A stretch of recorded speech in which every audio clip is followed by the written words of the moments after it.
ನಮಸ್ತೆ ಎಲ್ಲರಿಗೂ, ನಾನು Nandini. Welcome back to my YouTube channel. ಇವತ್ತಿನ ವಿಡಿಯೋದಲ್ಲಿ ಗೃಹಲಕ್ಷ್ಮಿ ಯೋಜನೆಯ 19ನೇ ಕಂತಿನ ಹಣ ಈಗಾಗಲೇ ಎಲ್ಲರ ಒಂದು ಖಾತೆಗಳಿಗೆ ಬಿಡುಗಡೆ ಆಗೋದಕ್ಕೆ ಸ್ಟಾರ್ಟ್ ಆಗಿದೆ. ನಿನ್ನೆಯೂ ಕೂಡ ಒಂದಷ್ಟು ಜಿಲ್ಲೆಗಳಿಗೆ ಬಿಡುಗಡೆ ಆಗಿತ್ತು. ಇನ್ನು ಇವತ್ತು ಯಾವ ಒಂದು ಜಿಲ್ಲೆಗಳಿಗೆ ಬಿಡುಗಡೆ ಆಗುತ್ತೆ ಅಂತ ನಾನು ಈ ವಿಡಿಯೋಲಿ ತಿಳಿಸ್ಕೊಡ್ತೀನಿ. ಅದಕ್ಕೂ ಮುಂಚೆ ನೀವೇನಾದರೂ ಹೊಸದಾಗಿ ನಮ್ಮ ಚಾನಲ್ ನೋಡ್ತಾ ಇದ್ದರೆ ಪ್ಲೀಸ್ ಸಬ್ಸ್ಕ್ರೈಬ್ ಮಾಡ್ಕೊಳ್ಳಿ. ಹಾಗೆ ವಿಡಿಯೋನ ಕಂಪ್ಲೀಟಾಗಿ ವಾಚ್ ಮಾಡಿ. ನಿಮಗೆ ಈ ವಿಡಿಯೋ ಮಾಹಿತಿ ಕೂಡ ನಿಮಗೆ ಕಂಪ್ಲೀಟಾಗಿ ಅರ್ಥ ಆಗುತ್ತೆ. ಬನ್ನಿ ಈಗ ವಿಡಿಯೋನ ಸ್ಟಾರ್ಟ್ ಮಾಡೋಣ.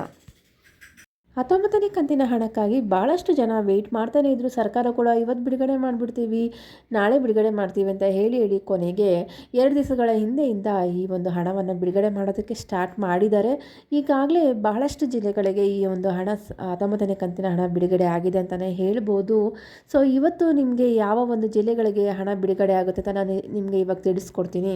ಯಾವ್ಯಾವ ಜಿಲ್ಲೆಗಳು ಅಂದರೆ ಅಂಕೋಲಾ, ಭಟ್ಕಳ, ದಾಂಡೇಲಿ, ಹಳಿಯಾಳ, ಹೊನ್ನಾವರ, ಕಾರವಾರ, ಕುಮಟಾ, ಮುಂಡಗೋಡ, ಸಿದ್ದಾಪುರ, ಶಿರಸಿ ಹಾಗೂ ಯಲ್ಲಾಪುರ ಈ ಒಂದು ಜಿಲ್ಲೆಗಳಿಗೆ ಇವತ್ತು ಗೃಹಲಕ್ಷ್ಮಿ 19ನೇ ಕಂತಿನ ಹಣ ಬಿಡುಗಡೆ ಆಗುತ್ತೆ ಅಂತ ಒಂದು ಮಾಹಿತಿ ಸಿಕ್ಕಿದೆ. ಈಗಾಗಲೇ ಈ ಒಂದು ಜಿಲ್ಲೆಗೆ ನಿಮಗೇನಾದರೂ ಹಣ ಸಿಕ್ಕಿದರೆ ದಯವಿಟ್ಟು ಕಮೆಂಟ್ ಸೆಕ್ಷನಲ್ಲಿ ತಿಳಿಸೋದನ್ನು ಮರಿಬೇಡಿ. ಹಾಗೆ ಈ ಒಂದು ಜಿಲ್ಲೆಗಳಿಗೆ ಹಣ ಇವತ್ತೊಂದು ದಿವಸದಲ್ಲಿ ಸರ್ಕಾರ ಬಿಡುಗಡೆಯನ್ನು ಮಾಡ್ತಾ ಇದೆ. ಸೊ ಯಾರಿಗೆಲ್ಲ ಹಣ ಬಂದಿಲ್ಲ, ಯಾರೆಲ್ಲ ಕಾಯ್ತಾ ಇದ್ದೀರಾ, ಇವತ್ತೊಂದು ಖುಷಿಯ ವಿಚಾರ ಅಂತಲೇ ಹೇಳ್ಬೋದು.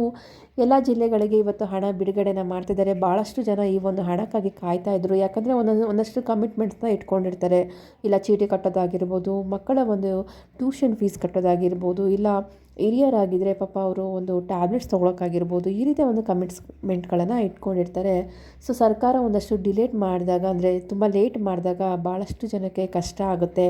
ಆದರೆ ಸರ್ಕಾರ ಇವಾಗ ಲೇಟ್ ಮಾಡುತ್ತೋ ಇಲ್ಲ ಏನೋ ಇದು ಹೆಚ್ಚು ಕಮ್ಮಿ ಆದ್ರೂ ಹಣವನ್ನು ಬಿಡುಗಡೆ ಮಾಡಿದೆ. ಸೊ ಎಲ್ಲರೂ ಒಂದು ಖುಷಿ ಪಡೋ ವಿಚಾರ ಅಂತಲೇ ಹೇಳ್ಬೋದು. ನೋಡೋಣ, ಇನ್ನು 20ನೇ ಕಂತಿನ ಹಣ ಇದೇ ತಿಂಗಳಲ್ಲಿ ಬರುತ್ತೆ ಅಂತ ಕೇಳಿದರೆ ಖಂಡಿತವಾಗ್ಲೂ ಈ ತಿಂಗಳು ನಿಮಗೆ ಬರೋದಿಲ್ಲ. ಇನ್ನೇನಿದ್ರು ಜೂನ್ ತಿಂಗಳಲ್ಲೇ ಈ ಒಂದು ಹಣವನ್ನು ಬಿಡುಗಡೆ ಮಾಡ್ತಾರೆ. ಈ ಒಂದು ಪ್ರೋಸೆಸ್ ಅಂದರೆ ಏನು 19ನೇ ಕಂತಿನ ಹಣ ಪ್ರೋಸೆಸ್ ಮುಗಿಯೋದಕ್ಕೆ 15ರಿಂದ 20 ದಿನ ತೊಗೊಳ್ಳೋದ್ರಿಂದ ಇನ್ನೇನಿದ್ರು 20ನೇ ಕಂತಿನ ಹಣ ಮುಂದಿನ ತಿಂಗಳಲ್ಲೇ ಸರ್ಕಾರ ಬಿಡುಗಡೆ ಮಾಡುತ್ತೆ. ಸೊ ಯಾರೆಲ್ಲ ಇನ್ನೂ ಗೃಹಲಕ್ಷ್ಮಿ ಒಂದು ಯೋಜನೆಗೆ ಯಾರು ಒಂದು ಅಪ್ಲಿಕೇಶನ್ ಹಾಕಿಲ್ಲ, ಈಗಲೂ ಕೂಡ ಹೋಗಿ ನಿಮ್ಮ ಹತ್ರ ರೇಷನ್ ಕಾರ್ಡ್ ಇದ್ದರೆ ನೀವು ಕೂಡ ಹೋಗಿ ಈ ಒಂದು ಗೃಹಲಕ್ಷ್ಮಿ ಯೋಜನೆಗೆ ಅಪ್ಲಿಕೇಶನ್ನ ಹಾಕ್ಬೋದಾಗಿದೆ. ಕಂಡೀಷನ್ ಏನಪ್ಪ ಅಂದರೆ ನಿಮ್ಮ ಹತ್ರ BPL ಕಾರ್ಡ್ ಆದರೂ ಆಗಿರ್ಬೋದು, ಇಲ್ಲ APL ಕಾರ್ಡ್ ಇರಬೇಕಾಗುತ್ತೆ. ಅದರ GSTಯನ್ನು ನೀವು ಕಟ್ತಾ ಇರಬಾರ್ದು, ಯಾವುದೇ ಒಂದು ಟ್ಯಾಕ್ಸ್ ಪೇಯರ್ ಆಗಿರಬಾರ್ದು, ಗೌರ್ಮೆಂಟ್ ಎಂಪ್ಲಾಯಿ ಆಗಿರಬಾರ್ದು. ಇದೆಲ್ಲ ನೀವು ಯಾವುದೇ ಒಂದು ಕಂಡೀಷನ್ ಇಲ್ಲ ಅಂದರೆ ನೀವು ಸಹ ಹೋಗಿ ಈಗಲೂ ಕೂಡ ಹೋಗಿ ಈ ಒಂದು ಗೃಹಲಕ್ಷ್ಮಿ ಯೋಜನೆಗೆ ಅಪ್ಲೈನ ಮಾಡ್ಬೋದಾಗಿದೆ.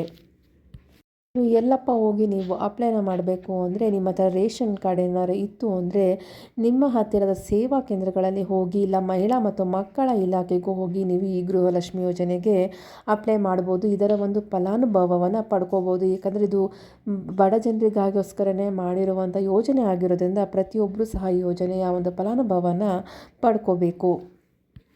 ಈ ಮಾಹಿತಿ ನಿಮಗೆ ಯೂಸ್ಫುಲ್ ಅನಿಸಿದರೆ ಪ್ಲೀಸ್ ಲೈಕ್ ಮಾಡಿ ಹಾಗೂ ಎಲ್ಲರಿಗೂ ಶೇರ್ ಮಾಡಿ. ಇದೇ ರೀತಿಯಾದಂಥ ಯಾವುದೇ ಒಂದು ಗೌರ್ಮೆಂಟ್ ಸ್ಕೀಮ್ ಆಗಿರ್ಬೋದು, ಗೃಹಲಕ್ಷ್ಮಿ ಅನ್ನಭಾಗ್ಯ, ಇಲ್ಲ ಯಾವುದೇ ಒಂದು ಹೊಸ ಅಪ್ಡೇಟ್ಗಳಿಗಾಗಿ ನಮ್ಮ ಚಾನಲ್ ಪ್ಲೀಸ್ ಸಬ್ಸ್ಕ್ರೈಬ್ ಮಾಡ್ಕೊಳ್ಳಿ ಮತ್ತು ಸಪೋರ್ಟ್ ಮಾಡಿ. ಮತ್ತೆ ಸಿಗೋಣ ಮುಂದಿನ ವಿಡಿಯೋದಲ್ಲಿ. ವಿಡಿಯೋ ನೋಡಿದ್ದಕ್ಕಾಗಿ ಧನ್ಯವಾದಗಳು.